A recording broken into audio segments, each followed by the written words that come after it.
नमस्कार खबरां दे इस बुलेटिन विच तुहाडा स्वागत है। मैं हाँ जसप्रीत कौर ते पहला पेश ने चोणवीआं खबरां। भारतीय जनता पार्टी ने पंजाब सरकार ते दोष लगाया कि वह मुफ्त विच दिते गए कोविड के टीकिਆਂ ਨੂੰ ਵੇਚ के कमाई कर रही है। ਕਿਹਾ ਘੱਟੋ ਘੱਟ ਸਮਰਥਨ ਮੁੱਲ ਅਤੇ ਮੰਡੀਆਂ ਨੂੰ ਬੰਦ ਕੀਤੇ ਜਾਣ ਸੰਬੰਧੀ ਵੀ ਅਫਵਾਹ ਫੈਲਾਈ ਜਾ ਰਹੀ ਹੈ।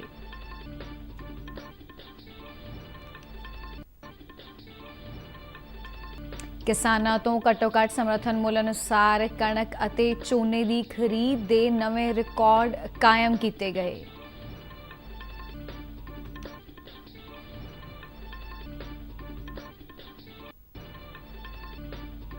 भारतीय चोण कमीशन ने आजाद अते निरपक्ष चोणां नूं यकीनी बनाउण दे यत्नां तहत पेड न्यूज़ नूं चोण अपराधां दी सूची विच शामिल कीते जाण दी सिफारिश कीती। कहा देश विच प्रवासी कामिਆਂ ਤੇ प्रवासी पार्टियां ਲਈ रिमोट इलैक्ट्रॉनिक वोटिंग की सहूलत छेती ही एक हकीकत बनन जा रही है। प्रधानमंत्री दफ्तर विच राज मंत्री डॉक्टर जतेंद्र सिंह ने भगौड़े आर्थिक अपराधियों नाल नजिठण लई मजबूत कौमांतरी सहयोग का सद्दा दिता।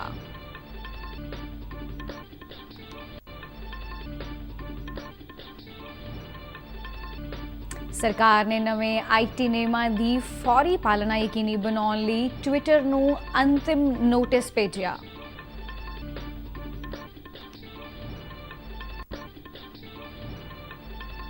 आमदन कर विभाग वालों फाइलिंग लई संबंधी नवा पोर्टल भलके लॉन्च किया जाएगा। टैक्स देण अते छेती रिफंड की सहूलत मुहैया करवाई जाएगी। ते हुण खबरां विस्तार नाल। भारतीय जनता पार्टी ने पंजाब सरकार ते दोष लगाया है कि उस वालों मुफ्त वित्त दिते जा रहे कोविड के टीकिਆਂ ਨੂੰ ਵੇਚ के कमाई की जा रही है। नवी दिल्ली में पत्रकारां नाल गलबात करदिआं पार्टी के सीनियर आगू और केंद्रीय मंत्री हरदीप सिंह पुरी ने कहा कि ਜਿਹੜੇ टीके लोगों ਨੂੰ मुफ्त विच लगाए जाने सन ਉਹ कांग्रेस के राज वाले पंजाब सूबे विच निजी हस्पतालों ਨੂੰ ਵੇਚੇ जा रहे हैं। उन्होंने कहा कि पंजाब ने कोविशील्ड का जोड़ा टीका 309 रुपए विच खरीदिया सी ਉਹ 1560 रुपए विच ਵੇਚਿਆ जा रहा है। हरदीप सिंह पुरी ने कहा कि केंद्र सरकार लाभार्थियों लिए कोविड के 50% टीके सूबियां ते केंद्र शासित प्रदेशों को मुफ्त उपलब्ध करवाउंदी है अते पंजाब सरकार मुफ्त विच मिले इन्हां टीकिਆਂ ਨੂੰ ਵੇਚ के मुनाफा कमाउण विच लगी हुई है। कांग्रेसी आगू राहुल गांधी ते निशाना विंदिआं हरदीप सिंह पुरी ने कहा कि कांग्रेस के राज वाले सूबे राजस्थान विच भी कोविड के टीके कूड़े विच सुटे जा रहे हैं अते पंजाब विच इन्हां ਨੂੰ ਵੇਚ के कमाई की जा रही है। तो गरीब आदमी को मुफ्त देनी चाहिए।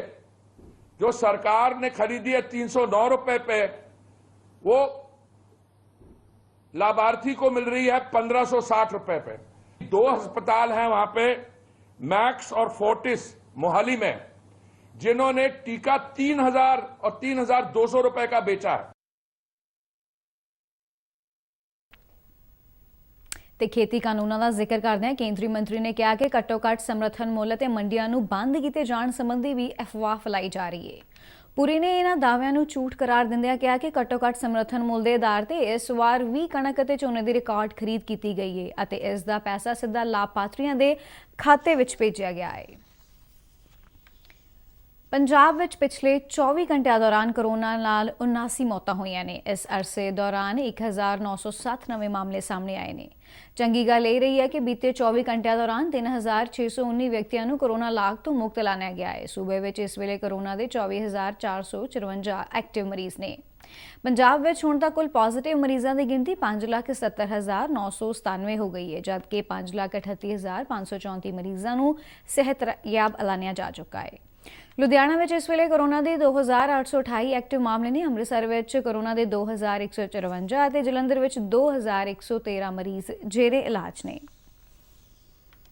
हाड़ी के मौजूदा मंडीकरण सीजन दौरान देश के कणक उत्पादन नाल जुड़े सूबे और केंद्र शासित प्रदेशों में खरीद का काम सुचाजे ढंग नाल चल रहा है। 4 जून तक 413 लाख मीट्रिक टन तो वध कणक खरीदी जा चुकी है, जिहड़ी हुण तक की गई कणक की खरीद के लिहाज नाल सब तो वध है।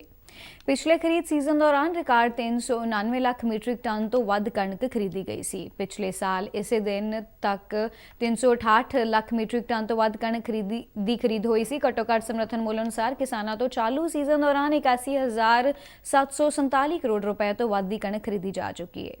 ਜਿਸ ਦਾ 45,06,000 ਤੋਂ ਵੱਧ ਕਿਸਾਨਾਂ ਨੂੰ ਲਾਭ ਹੋਇਆ ਹੈ। ਦੂਜੇ ਪਾਸੇ ਖਰੀਫ ਅਤੇ ਹਾੜੀ ਸੀਜ਼ਨ ਦੌਰਾਨ ਝੋਨੇ ਦੀ ਖਰੀਦ ਬਾਰੇ ਗੱਲ ਕਰੀਏ ਤਾਂ ਹੁਣ ਤੱਕ ਸੰਬੰਧਿਤ ਰਾਜਾਂ ਅਤੇ ਕੇਂਦਰ ਸ਼ਾਸਿਤ ਪ੍ਰਦੇਸ਼ਾਂ ਵਿੱਚੋਂ 805 ਲੱਖ ਮੀਟ੍ਰਿਕ ਟਨ ਤੋਂ ਵੱਧ ਝੋਨਾ ਖਰੀਦਿਆ ਜਾ ਚੁੱਕਾ ਹੈ। ਕੇਂਦਰੀ ਖਪਤਕਾਰ ਖੁਰਾਕ ਅਤੇ ਜਨਤਕ ਵੰਡ ਮੰਤਰਾਲਾ ਵੱਲੋਂ ਜਾਰੀ ਅੰਕੜਿਆਂ ਮੁਤਾਬਕ ਖਰੀਫ ਸੀਜ਼ਨ ਦੌਰਾਨ ਝੋਨੇ ਦੀ 706 ਲੱਖ ਮੀਟ੍ਰਿਕ ਟਨ ਤੋਂ ਵੱਧ ਅਤੇ ਹਾੜੀ ਸੀਜ਼ਨ ਦੌਰਾਨ ਹੁਣ ਤੱਕ 98 ਲੱਖ ਮੀਟ੍ਰਿਕ ਟਨ ਤੋਂ ਵੱਧ ਝੋਨੇ ਦੀ ਖਰੀਦ ਕੀਤੀ ਜਾ ਚੁੱਕੀ ਹੈ। MSP ਤਹਿਤ ਕੀਤੀ ਗਈ ਖਰੀਦ ਦਾ ਫਾਇਦਾ 119,42,000 ਤੋਂ ਵੱਧ ਕਿਸਾਨਾਂ ਨੂੰ ਮਿਲਿਆ ਹੈ।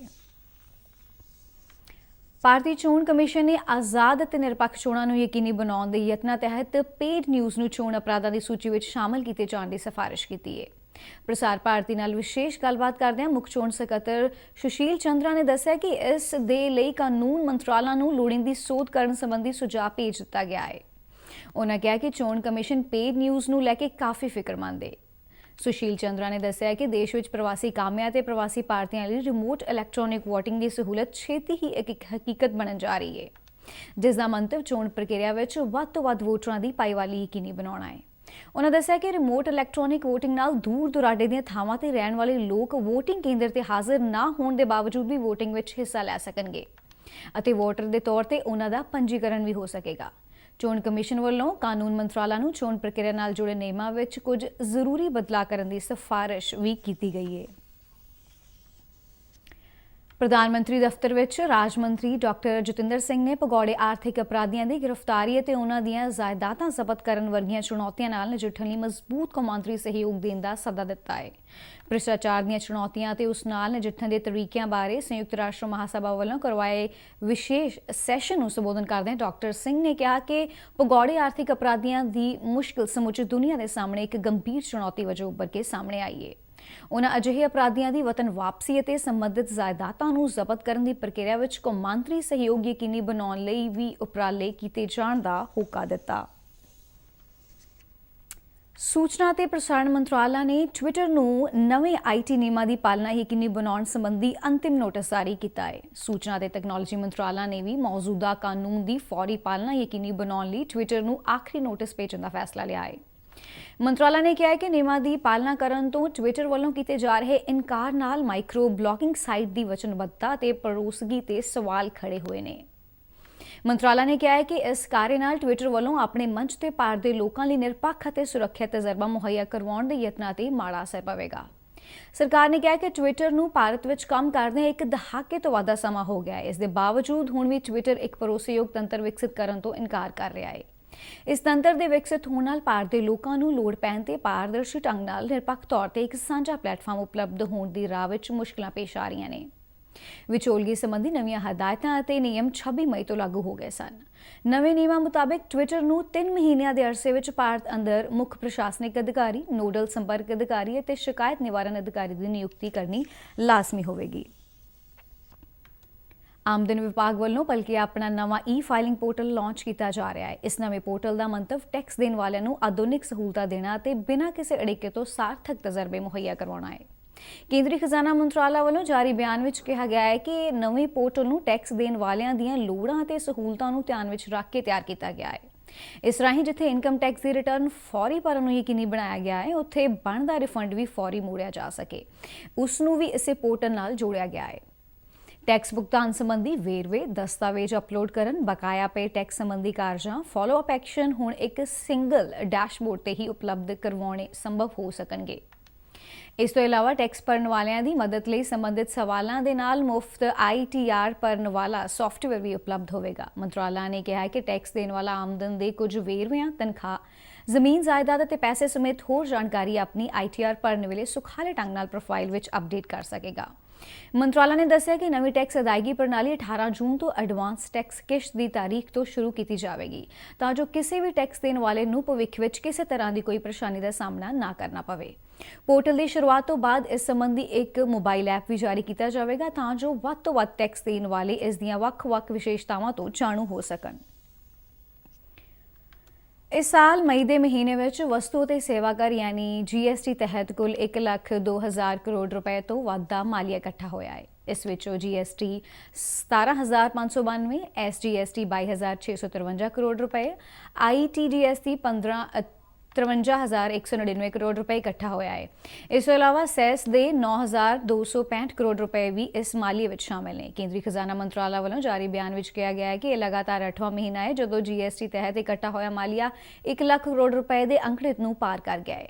ਮੰਤਰਾਲਾ ਨੇ ਦੱਸਿਆ ਕਿ ਮਈ ਮਹੀਨੇ ਦੀ ਇਸ ਵਾਰ ਦੀ ਕਲੈਕਸ਼ਨ ਪਿਛਲੇ ਸਾਲ ਇਸ ਮਹੀਨੇ ਦੇ ਮੁਕਾਬਲੇ 65% ਵੱਧ ਹੈ। ਇਸ ਮਹੀਨੇ ਵਸਤਾਂ ਦੀ ਦਰਾਮਦ ਤੋਂ 56% ਵੱਧ ਟੈਕਸ ਇਕੱਠਾ ਹੋਇਆ ਹੈ। ਇਸ ਤੋਂ ਇਲਾਵਾ ਘਰੇਲੂ ਲੈਣ ਦੇਣ ਤਹਿਤ ਇਕੱਠਾ ਹੋਇਆ ਮਾਲੀਆ ਵੀ ਪਿਛਲੇ ਸਾਲ ਦੇ ਇਸੇ ਮਹੀਨੇ ਦੇ ਮੁਕਾਬਲੇ 69% ਵੱਧ ਰਿਹਾ ਹੈ। ਤੇ ਇਸ ਦੇ ਨਾਲ ਹੀ ਖਬਰਾਂ ਦਾ ਬੁਲੇਟਿਨ ਸਮਾਪਤ ਹੁੰਦਾ ਹੈ। ਨਮਸਕਾਰ।